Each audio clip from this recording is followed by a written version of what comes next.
Good evening student. आज हम लोग क्लास 12 चैप्टर नंबर 7 का सेकंड लेक्चर स्टार्ट करेंगे। इसके पहले कल हमने जो स्टडी किया था alternating current and direct current के about what is the difference and what is the alternating current and direct current, इसके बारे में हमने प्रीवियस क्लास में स्टडी की थी। यदि किसी को डाउट है तो आप पूछ सकते हैं। एसी अल्टरनेटिंग करंट में जो करंट है उसका एम्पलीट्यूड और उसकी डायरेक्शन कंटिन्यूअसली चेंज हो रही थी। और दूसरा जो हमने आपको बताया था, सेकंड क्या बताया था, डायरेक्ट करंट, उसकी डायरेक्शन कांस्टेंट थी, remains unchange, but amplitude either changes or not. ठीक है, ये हमने डिस्कस किया था। आज हम लोग डिस्कस करेंगे आगे। हमें एवरेज करंट और आरएमएस करंट फाइंड करना है। एवरेज वोल्टेज और आरएमएस वोल्टेज फाइंड करना है। तो जो हमारा इक्वेशन होता है, equation of current end voltage for AC, तो हमारा जो इक्वेशन होता है वो क्या होता है? Equation of current, equation of alternating current,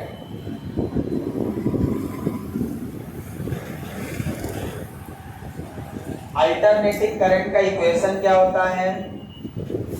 I equal to I naught sine omega t, I equal to I naught sine omega t, जिसमें जो हमारी I होती है वो आरएमएस करंट होती है। कौन सी करंट? आरएमएस या इंस्टेंटेनियस करंट बोलते हैं इसको, instantaneous current. I equal to क्या है? Instantaneous current. I नॉट क्या है? Peak current, peak current. इसका यदि हम वेव बनाए यहाँ पे साइनोसोडल वेव बनेगा। ये है आई नॉट पॉजिटिव में और ये है माइनस आई नॉट। ये करंट का इक्वेशन है। आई नॉट क्या होता है? Peak current. पीक करंट मतलब मैक्सिमम करंट, मैक्सिमम करंट। ये जितना पॉजिटिव में जाएगी maximum current, that is the peak current. Negative में जाएगी वो नेगेटिव के पीक करंट कहलाएगी। ठीक है ना? ये साइन वेव है। क्या है ये? Sine wave. Sine zero zero होता है, तो जीरो से स्टार्ट होता है, वो साइन वेव हो जाता है। ठीक है, तो ये हमारा standard equation of AC current है। I equal to I naught sine omega t. Omega क्या है? Angular frequency. ओमेगा क्या है? Angular frequency. दो प्रकार की फ्रीक्वेंसी होती है, एक एंगुलर फ्रीक्वेंसी, एक फ्रीक्वेंसी। तो एंगुलर फ्रीक्वेंसी जो होती है ये इसकी यूनिट रेडियन पर सेकंड होती है, इन रेडियन पर सेकंड। और दूसरी फ्रीक्वेंसी होती है relation of omega equal to 2 pi nu. इसमें जो न्यू होती है ये फ्रीक्वेंसी होती है, फ्रीक्वेंसी इन हर्ट्ज, HZ। ये फ्रीक्वेंसी किसमें होती है? हर्ट्ज में। और हमारी एसी की फ्रीक्वेंसी कितनी होती है? फ्रीक्वेंसी इन एसी, ये जो एसी की फ्रीक्वेंसी होती है ये होती है 50 हर्ट्ज। हमारे इंडिया में एसी की फ्रीक्वेंसी कितनी होती है? 50 हर्ट्ज। इंपॉर्टेंट है, ध्यान रखेंगे। हमारे घर में जो लाइट आती है, ये बल्ब चल रहा है, फैन चल रहा है, इनकी फ्रीक्वेंसी कितनी है? कोई पूछेगा तो 50 हर्ट्ज बताना है। एसी की फ्रीक्वेंसी कितनी होती है? 50 हर्ट्ज। ठीक है ना? अब डीसी की फ्रीक्वेंसी कितनी होती है? डीसी में कितनी होती है फ्रीक्वेंसी?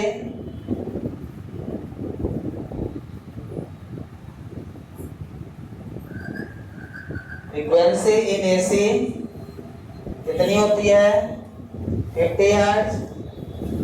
फ्रीक्वेंसी इन डीसी,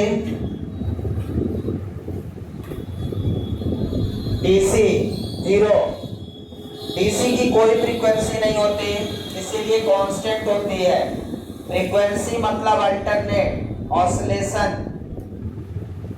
जो ये वेव है ये तभी बनेगा जब फ्रीक्वेंसी होगी, बिना फ्रीक्वेंसी का क्या रहेगा, कांस्टेंट रहेगा। 50 हर्ट्ज फ्रीक्वेंसी का क्या मतलब है अभी देखेंगे। तो ये क्या लिख लिया आपने, equation of alternating current. Equation of alternating voltage क्या होता है, वोल्टेज का इक्वेशन क्या होगा, V equal to B naught sine omega t. V equal to B naught, अभी नहीं लिख पाए, पहले लिख लीजिए जल्दी से। I equal to I naught sine omega t, alternating current के बारे में। फिर लिखते हैं वोल्टेज के बारे में, पूरा लिखिए जल्दी से। क्लियर है। तो ये फ्रीक्वेंसी जो हमारी है 50 हर्ट्ज की, ये इंडिया की है। हर इलेक्ट्रिकल डिवाइस जो एसी से वर्क करता होगा उसमें 50 हर्ट्ज लिखा रहता है। समझ में आया क्या, एसी से चलने वाला हर इलेक्ट्रिकल डिवाइस 50 हर्ट्ज पे चलेगा। Frequency never be change, either voltage or current will change, either increases or decreases, but frequency always remains constant। Frequency हमेशा कांस्टेंट रहेगी, ठीक है। तो ये ध्यान रखना, यहाँ पे फ्रीक्वेंसी चेंज नहीं होगी। पाकिस्तान में 55 हर्ट्ज है, अमेरिका में 60 हर्ट्ज है, वहाँ का बल्ब लाओगे यहाँ चला जाएगा, यहाँ नहीं चलेगा। तो आप ऐसा दोबारा मत करना, एक बार ला लिए तो कोई बात नहीं, दोबारा अमेरिका से नहीं लाना है, नहीं तो चोरी भी पकड़ जाएगी और काम भी नहीं करेगा। क्या मतलब है, कुछ लोग वॉशिंग मशीन उठा लाते हैं, यहाँ काम ही नहीं करती, यहाँ काम नहीं करेगी। लिख लिया। और डीसी की फ्रीक्वेंसी कितनी होती है, ये कल जो डिफरेंस लिखा था आपने उसमें लिख सकते हैं डिफरेंस में। समझ में आया क्या। अब इक्वेशन ऑफ अल्टरनेटिंग वोल्टेज देखें, वोल्टेज आर ईएमएफ, इसको बोलते हैं वोल्टेज आर ईएमएफ। उधर से आओ, वोल्टेज आर ईएमएफ। हाँ बोलिए। हाँ उससे बहुत कुछ इफेक्ट होगा, सिस्टम में चल जाएगा सिस्टम, फ्रीक्वेंसी चेंज होने से। ये चेंज होगा ना तो ज्यादा फ्रीक्वेंसी अच्छी होती है, अच्छी सब होती है, ज्यादा भी होती है कम भी होते हैं, लेकिन जो हमारा इंस्ट्रूमेंट होता है उसमें जो फ्लक्चुएशन है, ऑसिलेशन है, साइकिल जो कंप्लीट होता है, फ्रीक्वेंसी चेंज करने से साइकिल स्लो या फास्ट हो जाएगा, तो फिर वो डिवाइस उतना काम नहीं करेगी। इसका मतलब ये है। अब हमारा वोल्टेज और ईएमएफ का इक्वेशन क्या हो जाएगा बेटा, B equal to B naught sine omega t, या इसी को हम E equal to E naught sine omega t लिखते हैं। E का मतलब ईएमएफ है, ये क्या है ईएमएफ। ईएमएफ को किससे डिनोट करते हैं, ईएमएफ को किससे डिनोट करते हैं, E से। E equal to E naught sine omega t या B equal to B naught sine omega t. यहाँ पे E या B हमारा क्या है, इंस्टेंटेनियस वोल्टेज। ये क्या है, इंस्टेंटेनियस वोल्टेज आर ईएमएफ और EMF. Instantaneous voltage or EMF. B naught क्या है, पीक वोल्टेज, पीक वोल्टेज, ठीक है। ई नॉट क्या है, पीक ईएमएफ। इसका इक्वेशन वोल्टेज का बनाओगे तो आप B लिखोगे, यहाँ बी नॉट लिखोगे, यहाँ माइनस बी नॉट लिखोगे, और यही इक्वेशन बन जाएगा B equal to B naught sine omega t का। ओमेगा टी मतलब फ्रीक्वेंसी है यहाँ पे, और यही इक्वेशन किसका बन गया, वोल्टेज का। जो करंट का इक्वेशन था वो वोल्टेज, क्योंकि इसमें साइन तो चेंज हो नहीं रहा। साइन चेंज हो रहा है क्या, साइन चेंज नहीं हो रहा है, ठीक है।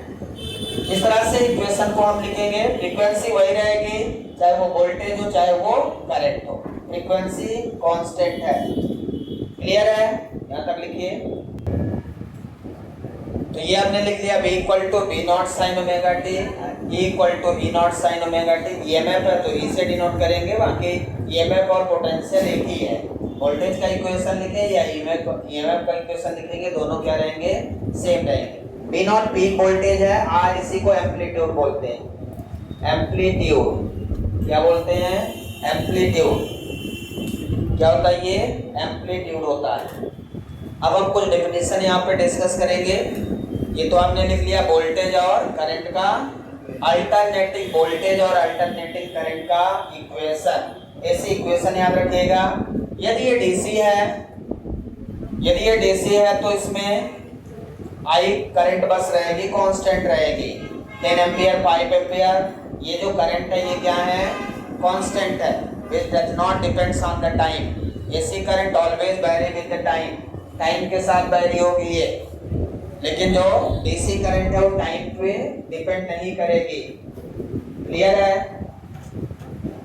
अब यहाँ पे चाहे हम अल्टरनेटिंग करंट लिखें या वोल्टेज, जैसे हमने इक्वेशन लिखा I equal to I naught sine omega t. I equal to I naught sine omega t में ये जो हमारा इक्वेशन है इसे हम एम्पलीट्यूड और पीक करंट बोलते हैं। I equal to I naught sine omega t, ये क्या है हमारा एम्पलीट्यूड और पीक करंट। इसमें जो हमारा ओमेगा है इसे हम फ्रीक्वेंसी बोलते हैं। क्या है, फ्रीक्वेंसी। और ये टर्म जो हमारा ओमेगा टी है that is called phase. Omega T के साथ जो टर्म है वो फेज कहलाता है, और ये हमारा इंस्टेंटेनियस करंट है। तो हम एम्पलीट्यूड, पीक और फ्रीक्वेंसी को डिस्कस करने जा रहे हैं। वो टर्म कहाँ है पहले देख लीजिए, उसके बाद इनको डेफिनेशन के साथ डिस्कस करेंगे। बना लीजिए जल्दी से। तो यहाँ पे I equal to I naught sine omega t है। इसमें 3 इंपॉर्टेंट टर्म है। फर्स्ट टर्म एम्पलीट्यूड या पीक करंट बोलेंगे इसको, second term frequency, third term phase. ये सारे टर्म हम आने वाले समय में आगे की ओर पढ़ेंगे। What is amplitude, what is frequency, what is phase, सारी चीजें पढ़ना है आपको वन बाय वन। तो सबसे पहले हेडिंग लगाएंगे आप एम्पलीट्यूड और पीक।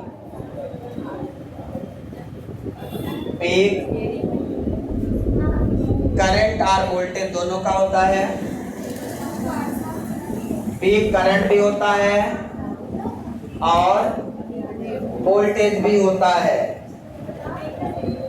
प्लीज बात ना करें, टॉपिक पे ध्यान दें। अल्टरनेटिंग एम्पलीट्यूड क्या होता है, the maximum value of alternating current, the maximum value of alternating current, the maximum value of alternating current in any direction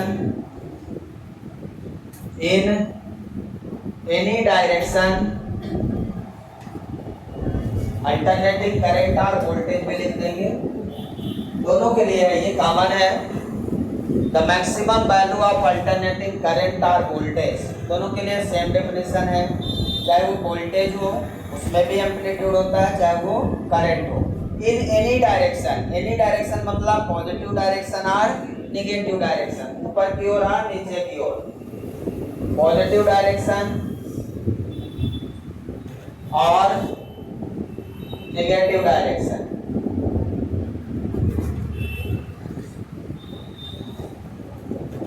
it's called amplitude और पीक करंट। पीक करंट और voltage, ठीक है।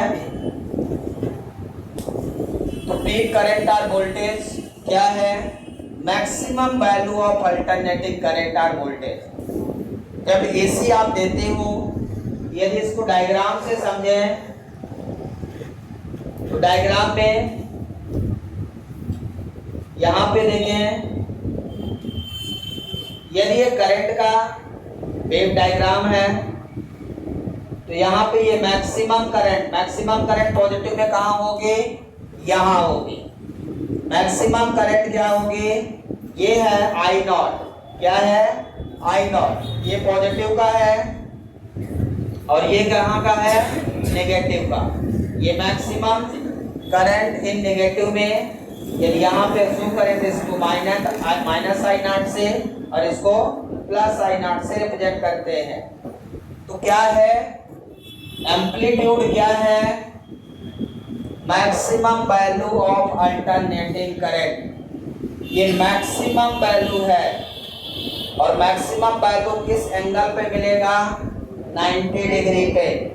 किस degree पे, 90। Sign 90 1 होता है और sign 0 0 होता है। यहाँ साइन 0 है, यहाँ साइन 90 है, मतलब π/2। फिर यहाँ पाई है, यहाँ 3π/2 है, यहाँ 2π है।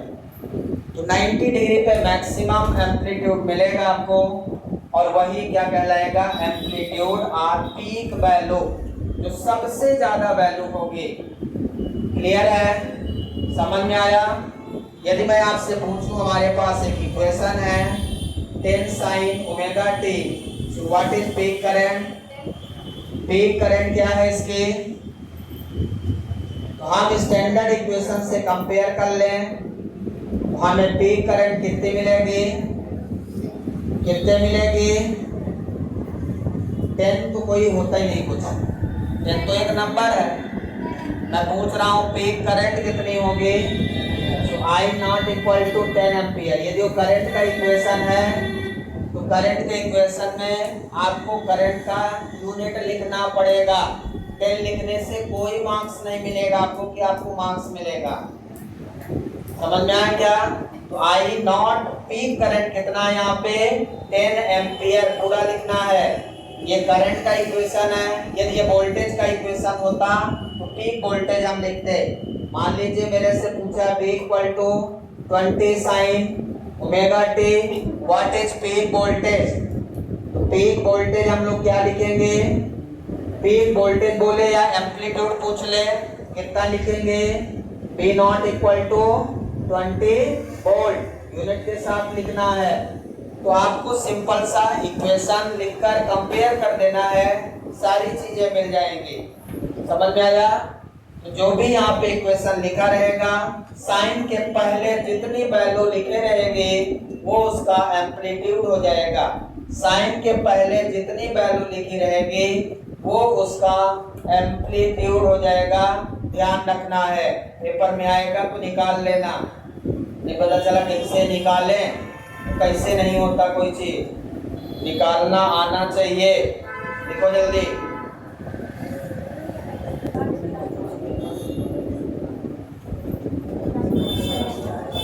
ये हो गया क्या, एम्पलीट्यूड और पीक करंट या peak voltage.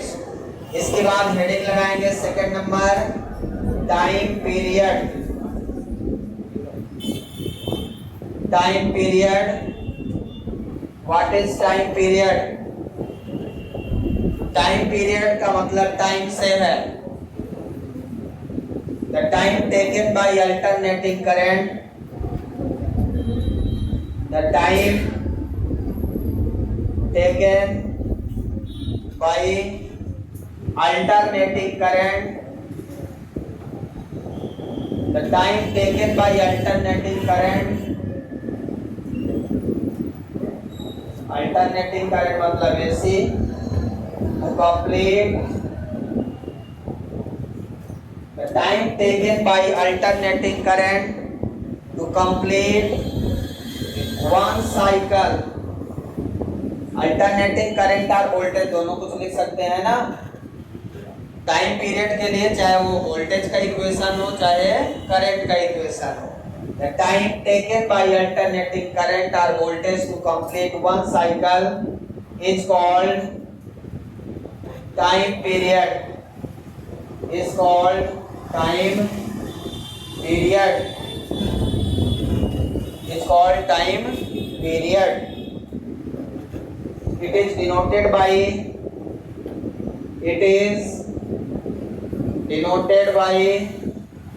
Capital T.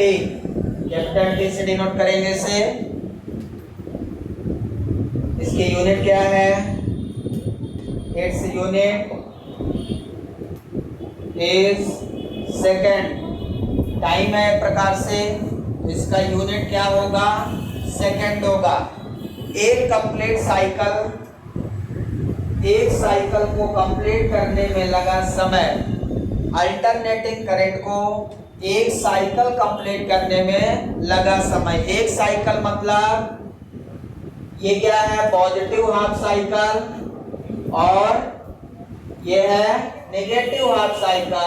Positive और नेगेटिव मिलकर कितना हो गया? One complete cycle.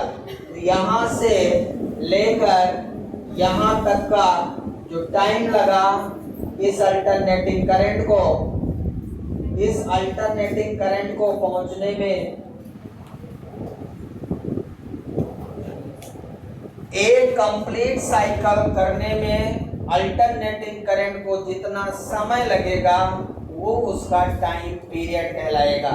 तो पॉजिटिव हाफ साइकिल और नेगेटिव हाफ साइकिल मिलकर एक कंप्लीट साइकिल बनाएंगे.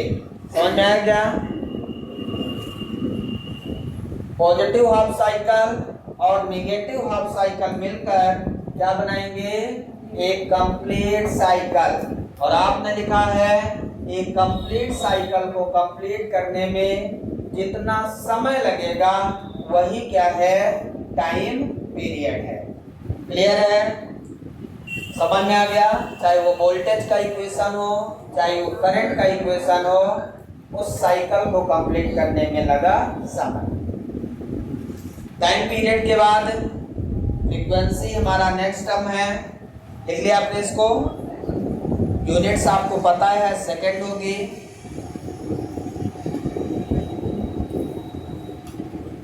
थर्ड डेफिनेशन हमारी है फ्रीक्वेंसी. फ्रीक्वेंसी को डिफाइन करेंगे. What is frequency? फ्रीक्वेंसी क्या है? कंप्लीटेड.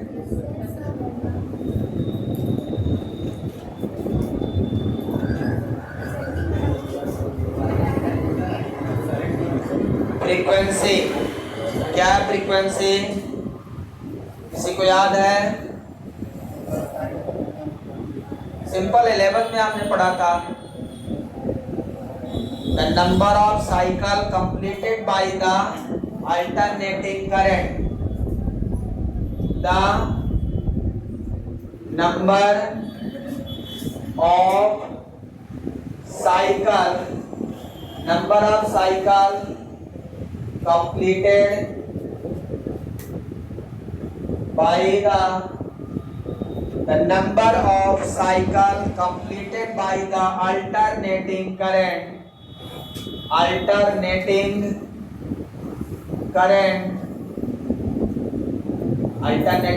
हो या voltage. alternating current, the number of cycle completed by the alternating current in 1 second is called frequency. The number of cycle completed by the alternating current in 1 second is called frequency.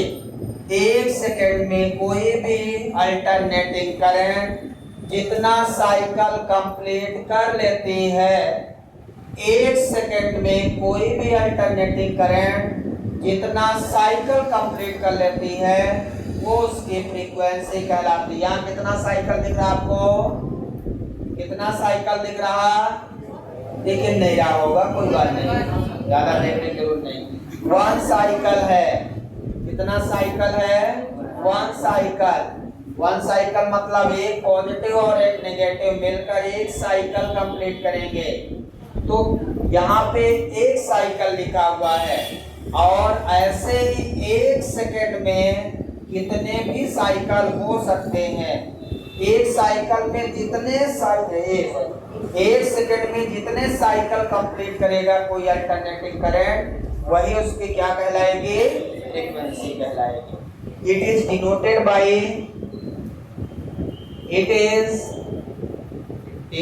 Bye इसको कई symbol से denote करते हैं। यहाँ पे हम new से denote करेंगे, न्यू, और small F R small F से। तो यहाँ पे जो हम डिनोट करेंगे वो न्यू से डिनोट करेंगे। फ्रीक्वेंसी को किससे डिनोट करेंगे? न्यू से। क्लियर है? तो फार्मूला हमारा क्या होगा? Frequency is equal to 1 by time period. Frequency equal to क्या फार्मूला हो गया? 1 upon time period. Nu equal to 1 by t. Nu equal to क्या हो गया? 1 बाई टी हो गया। Nu into t equal to क्या हो जाएगा? 1 हो जाएगा। फ्रीक्वेंसी और टाइम पीरियड का मल्टीप्लिकेशन 1 होता है। कितना होता है? 1 हो जाता है। So this is the definition of frequency. Number of cycle completed by alternating current in 1 second। याद रखिएगा, 1 सेकेंड में जितना कोई अल्टरनेटिंग करंट साइकिल कंप्लीट कर लेती है वो फ्रीक्वेंसी कहलाती है। आपने कहा फ्रीक्वेंसी ऑफ एसी कितना है? फ्रीक्वेंसी ऑफ एसी 50 हर्ट्ज मैंने कहा। इसका क्या मीनिंग है? इसका क्या मीनिंग है? हमारी अल्टरनेटिंग करंट 1 सेकेंड में 50 साइकिल कंप्लीट करती है। इसका मतलब ये है कि जो हमारी अल्टरनेटिंग करंट है वो 1 सेकेंड में 50 साइकिल कंप्लीट करती है। मतलब उसमें पॉजिटिव साइकिल और नेगेटिव साइकिल मिलाकर, पॉजिटिव साइकिल जैसे ये बल्ब है तो ये 1 सेकेंड में 50 साइकिल मतलब पॉजिटिव भी होगा और नेगेटिव भी। तो 50 बार जलेगा और 50 बार बुझेगा। ये बल्ब 1 सेकेंड में 50 टाइम्स जलता है और 50 टाइम्स बुझता भी है, लेकिन बुझता हुआ दिखाई नहीं देता क्योंकि डार्क की इंटेंसिटी नेग्लिजिबल है एज कंपेयर टू लाइट। जब 1 सेकेंड में 50 बार जलता है उतने ही बार बुझता है। तो जब बुझता है तो उसके पहले जल आता है, पता ही नहीं चलता बुझता कब है, क्योंकि 1 सेकेंड में 50 बार, 1 सेकेंड में 1 बार हो तो समझ में आए, अब 50 बार तो कैसे पता चलेगा? जब तक ये बुझता है उतने में जल आता है। 1 सेकेंड होता ही कितना? तो फ्रीक्वेंसी ज़्यादा होने से फायदा यही है कि बढ़िया लाइट आपको कंटिन्यूअस मिलती है। यही फ्रीक्वेंसी कम कर दो, 2-3 हर्ट्ज कर दो तो एक बार अंधेरा होगा, फिर धीरे से उजाला होगा, फिर अंधेरा होगा, फिर उजाला होगा। तो ऐसे में हम कोई काम कर नहीं पाएंगे। ये पंखा चल रहा है, जब इसकी फ्रीक्वेंसी 5 हर्ट्ज हो जाए तो ये पहले चलेगा, फिर रुक जाएगा, फिर चलेगा। तो इतनी कम फ्रीक्वेंसी पे ये डिवाइस काम नहीं करेंगे, इसलिए हमने फ्रीक्वेंसी को थोड़ा ज़्यादा बनाया है। 50 हर्ट्ज जो हमारे इंडिया में यूज किया जाता है। समझ में आया? इसकी यूनिट क्या लिखेंगे? ध्यान से देखें, यूनिट लिखेंगे साइकिल पर सेकेंड। साइकिल पर सेकेंड, 1 सेकेंड में कितना साइकिल? साइकिल पर सेकेंड का मतलब क्या है? 1 सेकेंड में कितना cycle, number of cycle, number of cycle पर सेकेंड। नंबर ऑफ साइकिल पर सेकेंड। तो एक सेकेंड में कितने साइकिल, इसी को हम फेमस यूनिट में हर्ट्ज कहते हैं। क्या बोलते हैं? हर्ट्ज बोलते हैं। सिंबल HZ, सिंबल क्या रहेगा? HZ रहेगा, HZ रहेगा, यहाँ ध्यान रखिएगा। इसके यूनिट क्या होगी? साइकिल पर सेकेंड, दैट इज हर्ट्ज रहेगा। क्लियर है? और इसका डायमेंशन फार्मूला क्या होगा? फ्रीक्वेंसी है 1 टाइम पीरियड है। टाइम पीरियड मतलब टाइम है और कुछ नहीं है इसमें। M0 L0 T-1, M0 L0 T-1। ये जो डायमेंशन फार्मूला है, यही फार्मूला किसका है? एंगुलर वेलोसिटी का। किसका फार्मूला भैया? ये फार्मूला एंगुलर वेलोसिटी का, जो आपने 11th में पढ़ा था। एंगुलर वेलोसिटी, एंगुलर वेलोसिटी को ओमेगा से डिनोट करते हैं, इसी को बोलते हैं एंगुलर फ्रीक्वेंसी। नया नाम सुनेंगे, एंगुलर फ्रीक्वेंसी किसे बोलते हैं?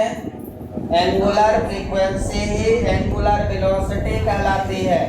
एंगुलर वेलोसिटी क्या है? The angle subtended by alternating current, angle subtended by alternating current. कोई भी अल्टरनेटिंग करंट कितना एंगल सबटेंड करती है, वो उसकी वेलोसिटी कहलाती है।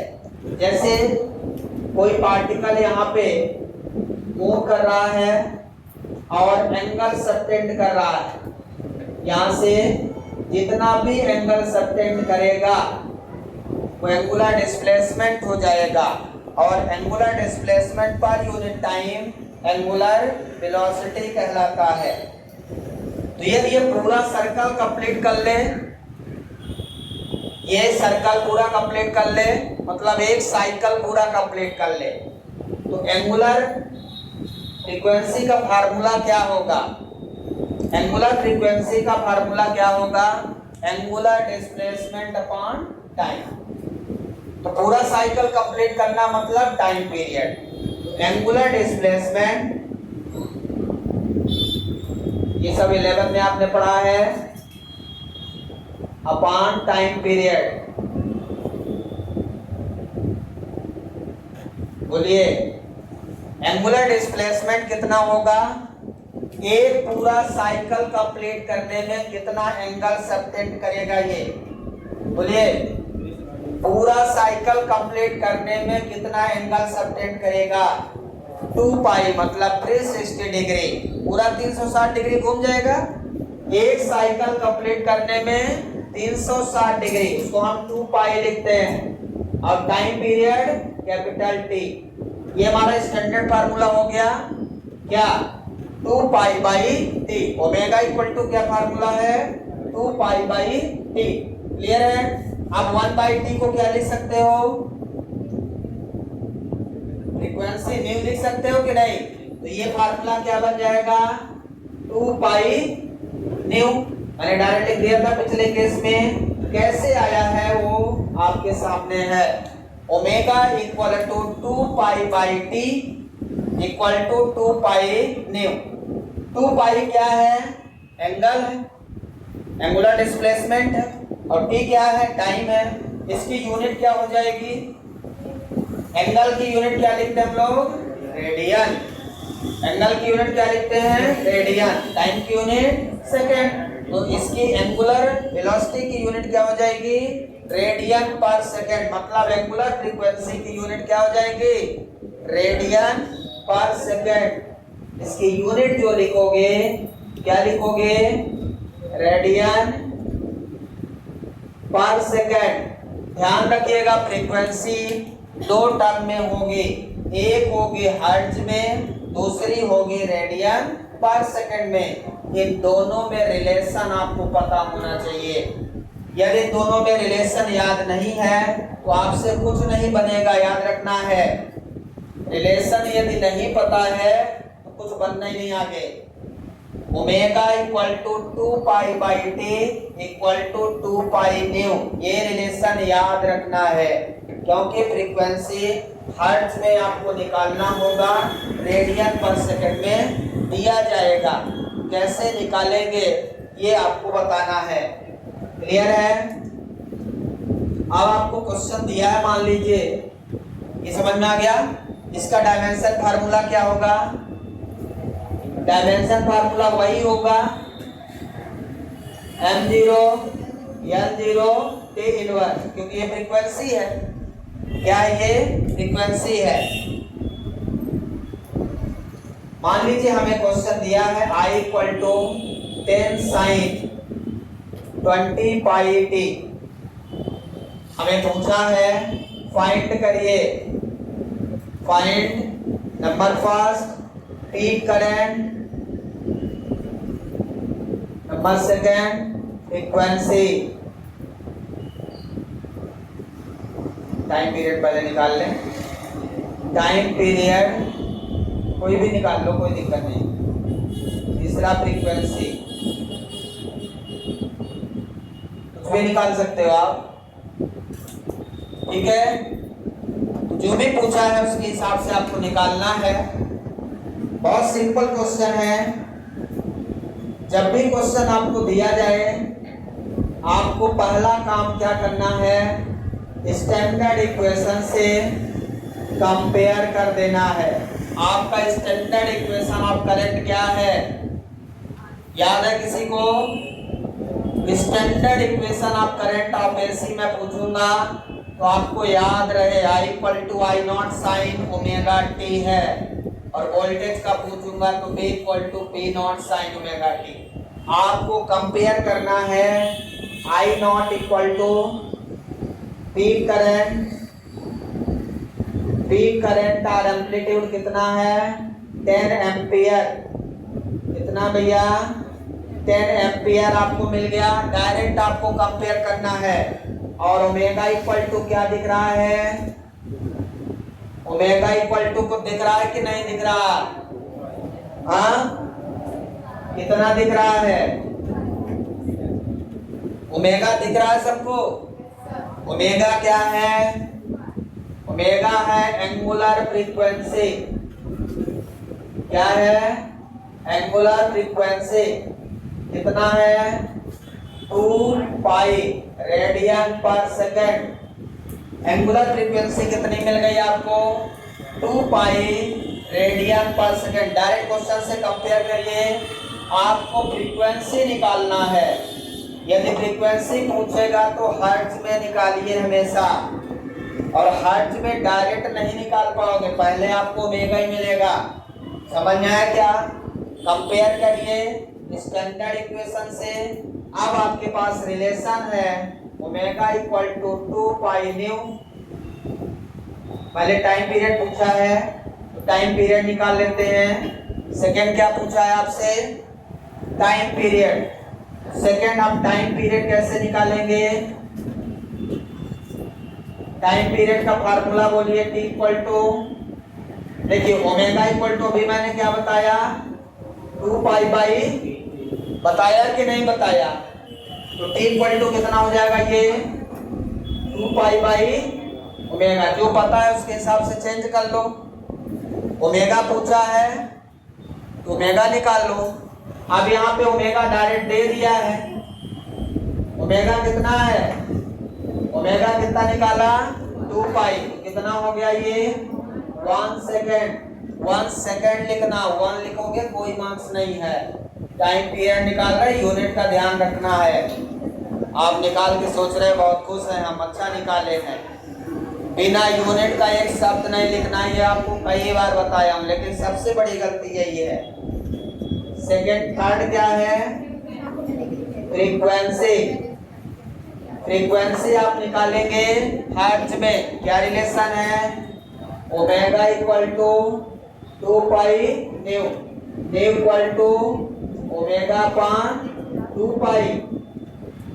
न्यू इक्वल टू कितना हो जाएगा फार्मूला?